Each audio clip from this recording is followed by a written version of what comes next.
Let's bring in Stephen Engler to try to synthesize together all that we saw last week and over the weekends. Are the markets correlated right now? Is everything is the machine moving the way it's supposed to, or is there a discontinuity to it?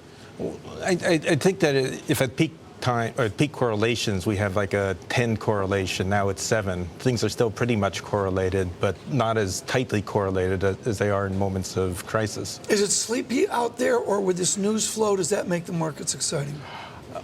It's a very restless sleepiness, if any kind of sleepiness. I like that.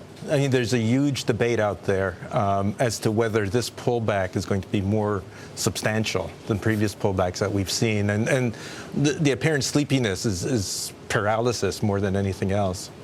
Let's bring up dreaded first chart and look at the apparent chart. And it's a chart we know well. Englander suggests a muted summer lull. Your note today, which is the talk of the street, I mean, you came out and you said that, like you say, is it paralysis?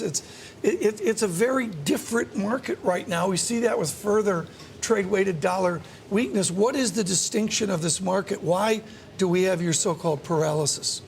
Well, because a lot of investors, I mean, if you've been an investor over the last 2 years and you bought dips, you've made money. And if you sold dips, you've lost money.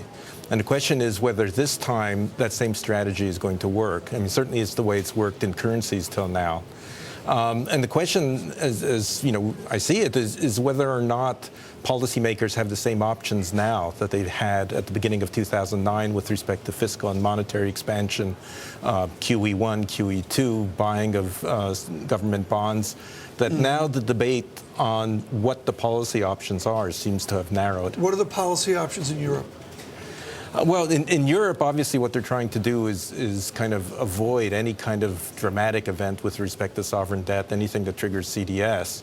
The euro's been affected by divergences in the approach that the ECB and the national governments are taking. Here's a note. Let's look at it here. I mean, this quiet conversation, folks, really underlies how strange this is. There's little discussion of escape velocity now. With few exceptions, the room for fiscal expansion is limited, certainly as compared to what we saw in 2009. That toolkit is more limited now, isn't it? And that, I think, is the problem. That if you have a central bank background, at the beginning of 2009, you thought all they had to do was print money. Right.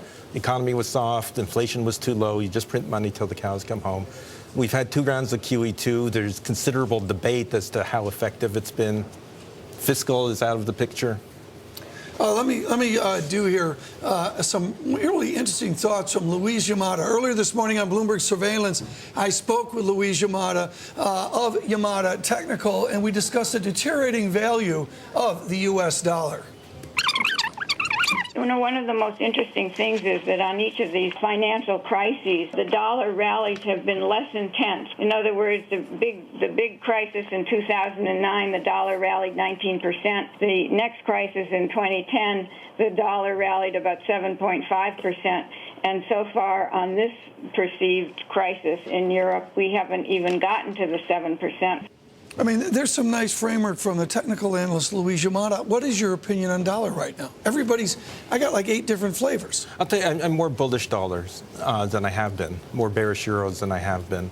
Certainly over the near term, because I think we have to get through this divergence in what we're seeing between positions, which seem to be long risk, economic data, which are increasingly negative, and pricing, which still seems to reflect optimism in the market. And certainly that's the way we expect currencies to behave. This is like an out-of-body experience. You're talking about pricing that reflects optimism, and that you're talking about a market that's in paralysis or in great uncertainty. I've never seen it like this. Okay, but if you look at Aussie at 105 in September of August of last year, it was trading at I think around 90. Yeah. Okay, so 105 is actually extremely strong Aussie, and it certainly doesn't reflect any big view that the world is slowing down. I don't disagree with that. I just think it's absolutely remarkable on a Monday in the early summer. Here's a great note. Callum Anderson, China considers widening, band wide. That's my typo. James Bond widening. It's band widening, B-A-N-D. I missed that. That's my fault. So there's renminbi, big, stronger renminbi. Then we have government flatlining, and then we have more. Would you suggest they will come to the rescue?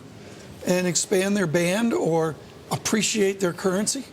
Well, I think like all countries, they're going to, pursue the policies that benefit them the most. And what we've seen till now is that they're largely focused on inflation, which is a huge domestic issue there.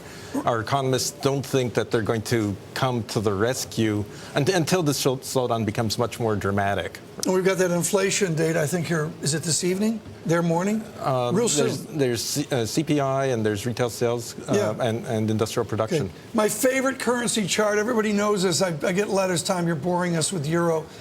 See here, Euro Swiss, Europe's great deviation. What a right angle that is. That is remarkable how there's a very range-bound trade for 20, 30 years, and then, boy, what off a cliff. When does the Swiss National Bank finally blink around all the politics they have to deal with? Well, I think the issue that they're facing is that the forces that are at play here are extremely, extremely strong, and they found in the spring of 2010 that they're very difficult to fight. And the truth is the Swiss economy isn't doing that poorly. Right.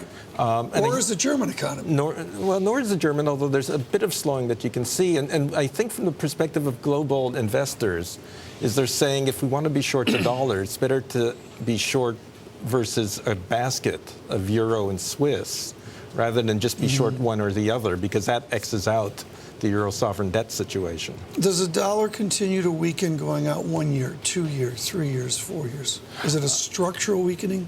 I think so. I mean, there's still too many dollars out there. I think the policy structure still favors a weaker dollar, and the policy intent still favors a weaker dollar. But I think we do have to get through a correction before we move back into the longer-term trend. Great. Stephen Engler, thank you so much for coming by with Citigroup.